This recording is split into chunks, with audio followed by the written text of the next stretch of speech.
Bihar board class 8 सामाजिक आर्थिक एवं राजनीतिक जीवन चैप्टर 4 कानून की समझ। इसका जो सभी प्रश्नों का उत्तर इसमें सॉल्व किया जाएगा। इससे पहले आप लोग चैनल पर पहली बार आए हैं तो चैनल को सब्सक्राइब कर लीजिए। वीडियो पसंद आया तो वीडियो को एक लाइक कर दीजिए। तो आइए क्वेश्चन नंबर 1 पर चलते हैं। क्वेश्चन नंबर 1 में कह रहा है, कानून के शासन से आप क्या समझते हैं, एक उदाहरण देकर समझाइए। तो इसका उत्तर है, कानून के शासन का अर्थ है कि देश के सभी नागरिक, चाहे वे किसी भी धर्म, जाति या वर्ग के हो, छोटे या बड़े, ऊंचे या नीच जाति के हो, सभी पर वह कानून समान रूप से लागू होता है। जैसे बाबरी मस्जिद के विध्वंस पर उत्तर प्रदेश के तत्कालीन मुख्यमंत्री कल्याण सिंह को मस्जिद की सुरक्षा न कर पाने के जुर्म में 1 दिन के लिए जेल की सज़ा भुगतना पड़ी थी।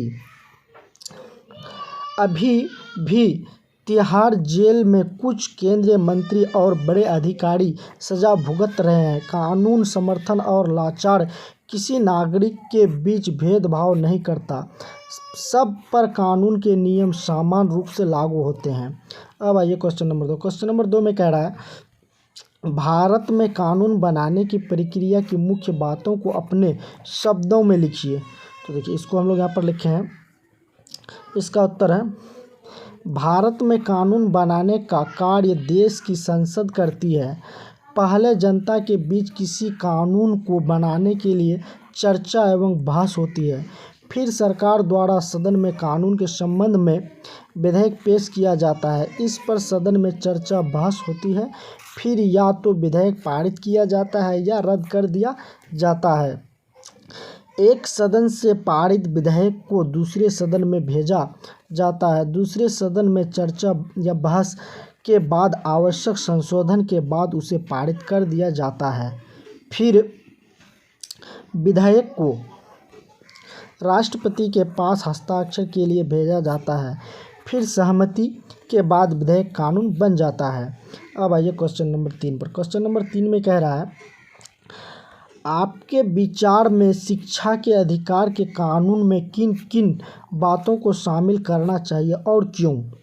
तो इसका उत्तर है, मेरे विचार में शिक्षा के अधिकार के कानून में हर वर्ग के बच्चों को उच्च शिक्षा तक मुक्त शिक्षा का अधिकार मिलना चाहिए। ऐसा इसीलिए कि शिक्षा ही राष्ट्र के सम्मान को बढ़ाती है। शिक्षित समाज ही विकसित समाज होता है। अतः सभी बच्चों को शिक्षा पाने का अधिकार होना चाहिए और शिक्षा जगत में छोटे बड़े का भेद नहीं होना चाहिए। ऐसा कानून बनने पर आज जो स्कूल कॉलेज शिक्षा के नाम पर दुकान बनते जा रहे हैं, ऐसा होना बंद हो जाएगा। पूर्व में भी तो राजे महाराजे गुरुकुलों को आर्थिक मदद देकर शिक्षा का संचालन धार्मिक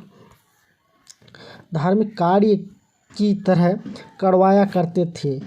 अब जनता की सरकार तमाम जनता को उच्च शिक्षा तक शिक्षित होने का अधिकार और सुविधा क्यों नहीं दे सकती? क्वेश्चन नंबर 4 में कह रहा है, अगर किसी राज्य या केंद्र की सरकार ऐसा कोई कानून बनाती है जो लोगों की ज़रूरतों के अनुसार न हो, तो आम लोगों को क्या करना चाहिए?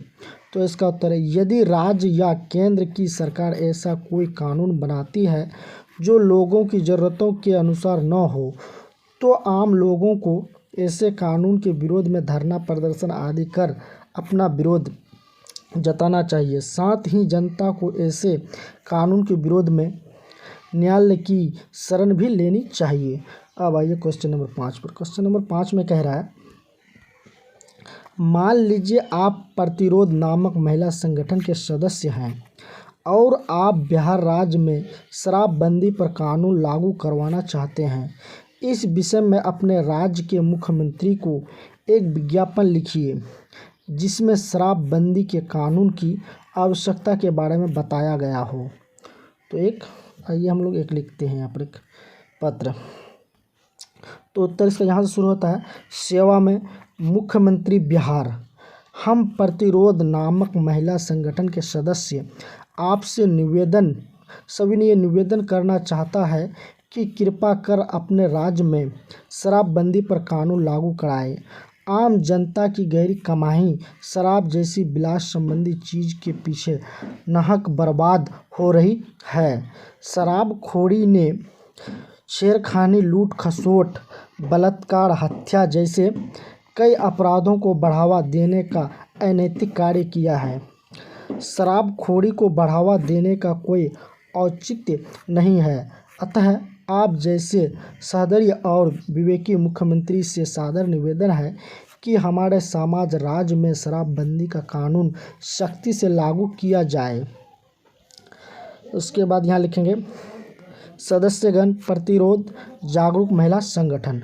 अब आइए क्वेश्चन नंबर 6, यहाँ पर क्वेश्चन नंबर 6 होगा, ठीक है। यहाँ पर 6 कह रहा है, अगर स्वराज्य कर्मचारी के पास जमीन का दर्ज करवाने का कानून न हो तो आम लोगों को किन किन असुविधाओं का सामना करना पड़ सकता है? तो इसका उत्तर है, अगर पटवारी के पास जमीन दर्ज करवाने का कानून न हो तो आम लोगों को इसके लिए शहर जाकर अदालत के चक्कर लगाने का खामियाजा भुगतना पड़ेगा। ऐसा करना उनके लिए शारीरिक और आर्थिक दोनों रूप से कष्टप्रद होगा। पैसों का अनुचित खर्च अलग और शारीरिक परेशानी अलग। जबकि पटवारी के पास जमीन दर्ज करवाने के कानून से ग्रामीण को हर प्रकार की सुविधा हो जाती है, वह भी उनके गांव में ही। तो आई होप आप लोगों को अच्छी तरह से समझ में आया होगा। चैनल पर पहली बार आए हैं तो चैनल को सब्सक्राइब कर लीजिए। वीडियो पसंद आया तो वीडियो को एक लाइक कर दीजिए।